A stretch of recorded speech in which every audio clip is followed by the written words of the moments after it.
Alhamdulillah Rabbil Alameen wassalatu wassalamu ala Sayyidil Anbiya wal Mursaleen. This is Mujib Khazi and you're watching VOK TV. मैं आपको पाकिस्तान की current जो इस वक्त devastating situation है उसके बारे में अपडेट करता चलूँ। अगस्त 26 को ये UN की रिपोर्ट आई है, उसके मुताबिक इस वक्त पाकिस्तान में 70% जो सारी ज़री अराज़ी है वो इस वक्त ज़मीन बुर्द हो गई है, मतलब पानी उसको बहा के ले गया है। जिसका मतलब ये हुआ कि पाकिस्तान में अगर आप देखें तो अगर आप टोटल पॉपुलेशन को दो हिस्सों में तकसीम कर दें, एक आपकी रूरल एरिया है और एक ही अर्बन है। अब रूरल एरिया में क्या होता है कि तीन चीज़ों पर रिलाय होता है लोगों की ज़िंदगियों का।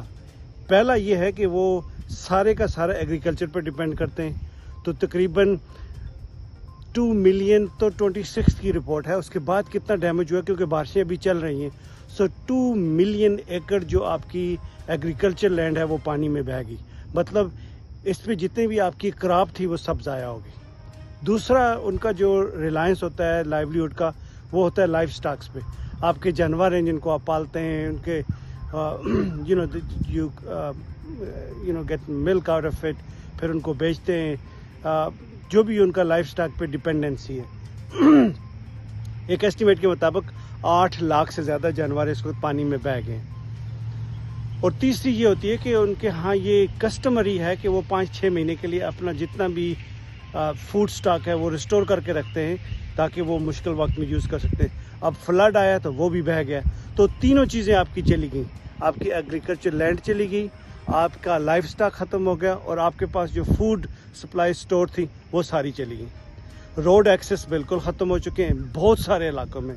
एस्टिमेटेडली रफली अराउंड 200 के करीब ब्रिजेस सारे के सारे कम्प्लीटली ख़त्म हो चुके हैं, एक्सेस ही नहीं है। और अगर आप स्वात में देखें तो एक रिपोर्ट के मुताबिक अबाउट 80 माइल्स की हाईवे बिल्कुल सफ़े हस्ती से मिट चुकी है, as if it never existed.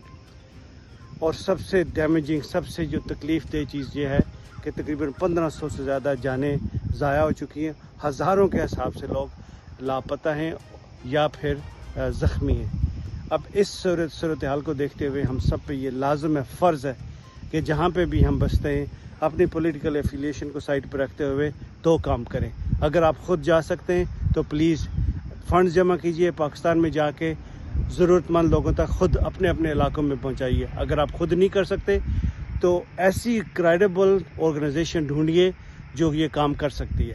अगर आपको मेरी हेल्प चाहिए, ऐसी रिकमेंडेशन जो क्रेडिबल ऑर्गेनाइजेशन है जिनका 100% एंड यूज़र तक जाके पैसे पहुँचते हैं, तो आप मुझसे इनबॉक्स कीजिए। इंशाल्लाह I will share those information with you. अस्सलाम वालेकुम व रहमतुल्लाहि व बरकातहू।